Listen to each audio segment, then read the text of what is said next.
नमस्कार भावांनो, मैत्रिणींनो. मी शेतात आहे, मस्त भेळ खाते. जवळ कांद्याची पात आहे आणि ताजे ताजे कांदे पण आहेत. मोबाईलवर तर या सगळेजण शेतात भेळ खायला.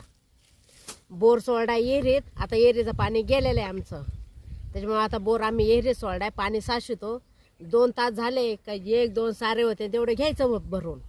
तुमचं गेलं का पाणी? आमचं झालं एरीचं कमी. बोरचं आहे पण व्होल्टेज फुल नसल्यामुळं पाणी कमी मारते बोर. पाहू आता एरीचं काम करायचं चाललं होतं. काय म्हणते पाहू आता. कोणी म्हणतं येर बुजायची, कोणी म्हणतं एरीचं काम करायचं. पाहू आता. ज्याला येर बुजायची असेल त्याला बुजून द्यायची, त्याला काम करायचं असेल त्याला करून द्यायचं. आता आपण निवांत राहायचं. पुढं काय, मला मुलगा नाही, 2च मुली आहेत. त्याच्यामुळे बोरच्या याच्यावर आपलं जेवढं होईल तेवढं भरणं काढायचं आणि बस. आता एक तर कांद्याची वाटणी सोडून दिली. आता एकच पूर्ण करावं लागणार आहे ते भरणं.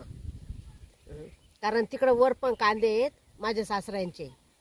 मग आम्ही असं 15 दिवसा मिळून आमच्या पाळ्यात 2-2 दिवसाच्या सगळ्यांच्या. मग चाललंय भरणं हळू. आता आमच्या आजचे दिवस पाळी. आता निम्मा दिवस गेलाय, अजून राहिलेत 3 सारे. पाहू आता एरीत किती पाणी साचलंय. लाईट पण गेलती आता.